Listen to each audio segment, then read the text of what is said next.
New era of a real, secular, social justice starts now. சரித்தே நல்ல சவனா கிளம்பி போ. சென்னை கொளத்தூர் செந்தில் நகர் பகுதியில் இரவில் சுமார் 4 மணி நேரத்திற்கும் மேலாக ஏற்பட்ட மின்வெட்டால் அவதியுற்ற மக்கள் திடீர் சாலை மறியலில் ஈடுபட்டனர். எங்கடா இந்த ஏரியால தான் இருக்கான். அவன் மட்டும் என் கல்ல மாட்டல வெட்டாம விட மாட்டேன். எத்தனை ஒரு பஞ்சாயத்தடா முடிச்சு வச்சு பாரு. நமக்காக அம்பட்டு போலும் புள்ள குட்டியோட வெயில்ல காத்து கிடக்குறாங்களே. கரண்ட் போச்சுனா ஒரு விஷயம், கரண்ட் போலனா ஒரு விஷயம். யாரா இந்த கீஞ்ச மூலம்? இது என்ன நடக்குது எனக்கே புரியல. பதறு ஆட்சி மாறிச்சுதான் பரவாயில்ல புரியுது. ஆட்சி மாறி போச்சு. ஐயா பைத்தியங்க. ஆனா தளபதி வந்துட்டாரு. அவரு வந்ததுக்கு என்ன? டேய் நீங்க பெரிய ஆளுங்கடா. கேப்பாருங்கடா நீங்க. இப்படி கரண்ட் டெய்லி இப்படி பண்ணுவாங்களா? அண்ணா 2 மணி நேரமா கரண்ட் இல்ல. டிஎம்கே தான் காரணம். ப்ரோ இப்ப கவர்மெண்ட் நீங்க தானே. ஆனா ஹாபிட்டா போயிடுச்சு ப்ரோ. என்ன பண்ணிட்டு இருக்காங்க வாழ்க்கையில? என்ன பண்றாங்க லைஃப்ல? ஒருத்தன் பைத்தியமா இருந்தா சமாளிக்கலாம், மொத்த பேரும் பைத்தியமா இருக்கான். இன்னும் பல பைத்தியங்கள் வேற வர. கரண்ட புடுங்கிறது எல்லாமே பண்றாங்க. எல்லாமே பண்றீங்க. என்ன பண்றீங்க? என்ன டெய்லி கரண்ட் பிடிக்கு என்ன குழந்தைய சாவடிப்பீங்களா? மூல கோளாறு உள்ளவ லூசு போயா. வாங்க தைரியம் தான் வாங்க. வாங்க வாங்க வாங்க. இவ்வளவு அசால்ட்டா தற்கூரி ஆகிருக்கு. என்னடா சொன்ன? அவனே ஏமாத்திட்டீரா? டேய் என்னத்தல டிவிக்கேனா இப்ப என்ன தெரியுமா பண்றீங்க? வீட்டு வாசல்ல விசில் கோலம் போட்டு வாயில விசில் வச்சா நீங்க கரண்ட் வந்துரும். இந்தா பிபி காசு. இப்ப 2 பாப்பா வந்து பிபி ஊதுங்க. ஊதியா இப்படி ஊதிக்கிட்டே போங்க போங்க. அடிக்கடி மின்வெட்டா? Welcome to Vijay Sarkar. என்ன மணிக்கணக்கா கரண்ட் போக தொடங்கி வச்சு அரசாங்கத்தோட வேலை சம்மர்ல அதிகமா தேவைப்படும் மின்சாரத்துக்கு உரிய வழி செய்யறதுதான். பெரிய தொழிற்சாலைகளுக்கு கட்டுப்பாடு விதிச்சு மக்களுக்கு மின்சாரம் கிடைப்பதை உறுதி செய்வதுதான் அரசுடைய வேலை. ஆனா புது அரசு பெரிய முதலாளிகளுக்கு கரண்டா கொடுத்து நமக்கு கட் பண்ணிட்டாங்க. இதுதான் நம்ம ஆவலுடன் எதிர்பார்த்த மாற்றம்.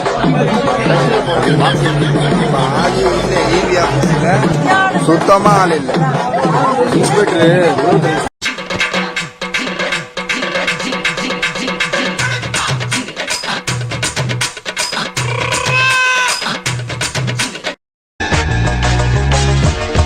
எனவும் கரண்ட் எங்க போச்சுன்னு தெரியல.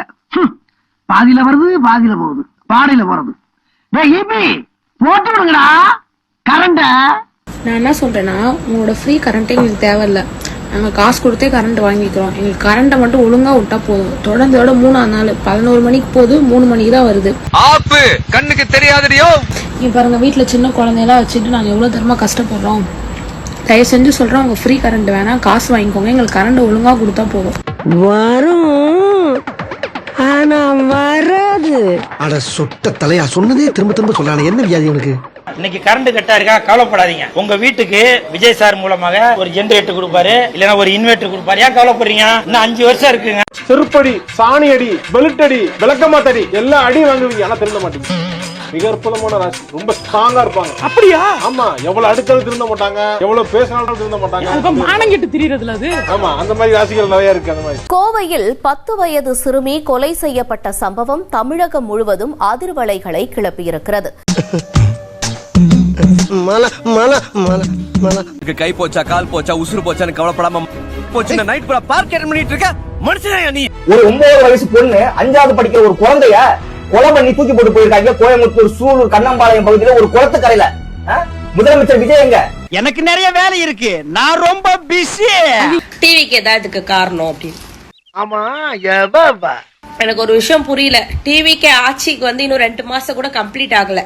அதுக்குள்ள எது நடந்தாலும் டிவிக்கே தான். ஏண்டா ஓத்தா உன்னை பெத்தாலா இல்ல யானை கண்ண கக்குச்சாடா? நான் கேட்க மாட்டாங்க. அது நடந்தாலும் டிவிக்கே தான், இது நடந்தாலும் டிவிக்கே தான் சொல்லி இந்த ஆட்சியை வந்து தாக்குறவங்க தாக்கிட்டே தான் இருக்காங்க.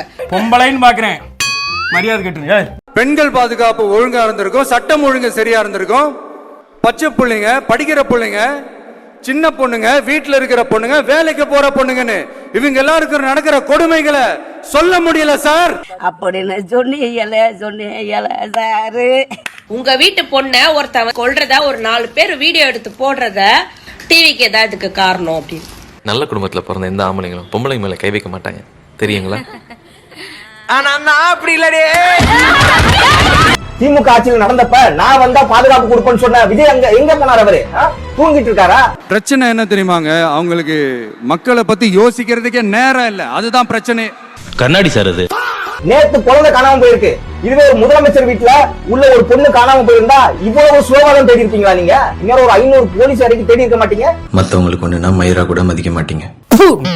மானம் கெட்ட போயில. நேத்தே நீங்க ஒரு 4 படம் அமைச்சு தீவிரமா தேடி இருந்தா அந்த பொண்ணை இன்னைக்கு உயிரோட மீட்டு கண்டுபிடிச்சிருக்கான். மக்கள் எப்படி போனா உங்களுக்கு என்னங்க? இன்னைக்கு அந்த குடும்பமே கதவை எழுதிக்கிட்டு போராட்டம் பண்ணிக்கிட்டு இருக்காங்க. களத்துல ஒரு ஆளுங்கட்சியோட எம்எல்ஏ போல.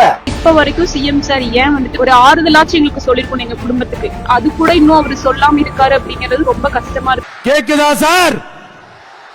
இதுதான் ரியாலிட்டி, இதுதான் நிஜம். ஆனா மனசார சொல்றேன்டா, சத்தியமா நீ எல்லாம் உருப்பட மாட்ட, உருப்படவே மாட்ட, உருப்பட மாட்ட. அமைச்சர் போகல, எல்லாம் எங்க போனீங்க? படி தூங்குறீங்களா? பதில் சொல்லுங்க சிஎம் சார். ஏப்பா இவனுக்கு என்னைக்குப்பா நல்லவன் கெட்டவன் பார்த்து ஓட்டு போட்டுருக்கானுங்க? இவனுங்களுக்கெல்லாம் இவனுக்கு ரூட்லயே போய் திருப்பி அடிக்கிறானுங்க பாரு. அவனுக்கு தாப்பா இவனுக்கு மாலை போடுவானுங்க, கால் விழுந்து மரியாதை செய்வானுங்க.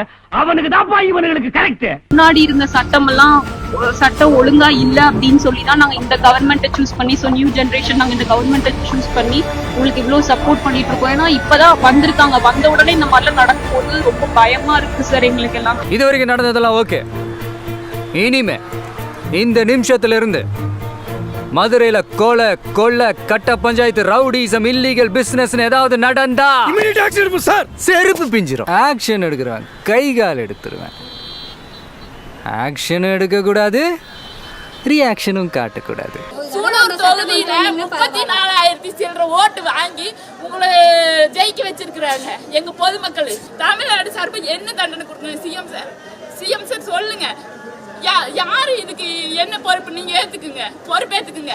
அவனை கொண்டு மட்டும் தான் குழந்தைய வாங்கலாம்னு நான் பொதுமக்கள் சார்பா நாங்க நிக்கிறோம்.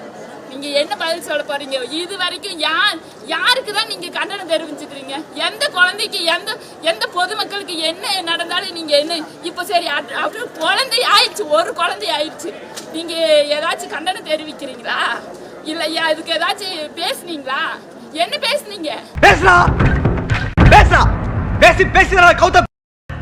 நீ செவுத்துல போய் முட்டிட்டு சொன்னா கூட மோதலுக்கு அப்புறம் தான் என்னன்னு கேட்டிருப்பேன். எதிர்கட்சிகள் தவறா பிரச்சாரம் பண்றாங்க. மகனே செருப்ப காட்டி பிய அடிச்சு போடுவேன். இந்த அறநிலைத்துறையில் இந்த கம்யூனிட்டில இருந்து போட்டிருக்காங்கன்னு ரமேஷ் அவர்களோட கம்யூனிட்டி அவர் இருக்கிற வரைக்கும் எங்களுக்கு தெரியவே தெரியாது. ரமேஷ் என்கிற நபரு ஸ்ரீரங்கத்துல கேண்டிடேட்டா நிப்பாட்ட வச்சு எம்எல்ஏவை ஜெயிச்சாரு. ரமேஷ் ஸ்ரீரங்கம் தான் சொந்த ஊரா அப்படின்னு பார்த்தோம்னாக்க கிடையாது. ரமேஷனுடைய சொந்த ஊர் சென்னை பக்கத்துல உள்ள மறைமலை நகர். மறைமலை நகர்ல உள்ள ஒருத்தனை கூண்டு போய் எதுக்கு ஸ்ரீரங்கத்துல கேண்டிடேட்டா போடணும்? எல்லாம் ஒரு உள்நோக்கம் தான். மனிதாபிமானம் தான் மாப்பிள்ள.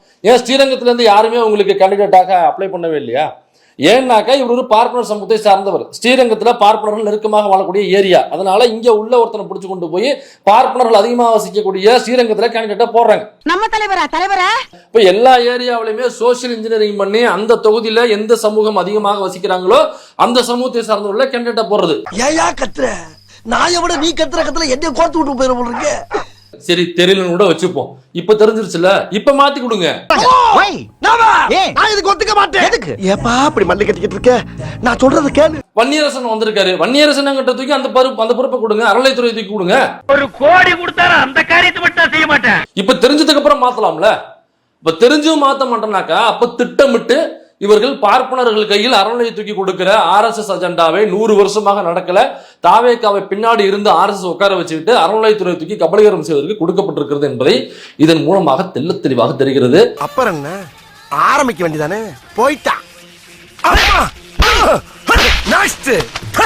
ஆஹா துண்ட தோல்ல வர்ற மாதிரியே தூக்கி போட்டு போறானே, என்ன பண்ண போறானோ? இப்ப இன்னையிலிருந்து அமைச்சர் பேரை சொல்லிக்கிட்டு அவங்களுடைய குடும்ப உறவுகளோ இல்ல யாருமே எந்த இடத்துலயும் ஈடுபடுறது கிடையாது. நீங்களே பாத்துருப்பீங்க. தாம்பரம் முடிச்சூர் சாலையில் உள்ள பழக்கடையில் பல்லாவரம் தாவெக்க எம்எல்ஏ காமாட்சியின் பிஏ என கூறி பழக்கடையில் பொருட்களை எப்படி வெளியே வைத்து வியாபாரம் செய்வாய் என மிரட்டல் விடுத்த அருண் விஜய் என்பவரை கடையின் உரிமையாளர் பிடித்து காவல்துறையிடம் ஒப்படைத்தார். விசாரணையில் அந்த நபர் எம்எல்ஏ காமாட்சியின் கணவரின் உதவியாளர் என்பது தெரியவந்தது. எதுக்குடா இந்த மானங்கட்ட பொழப்பு? ஸ்டார்ட் பண்ணு.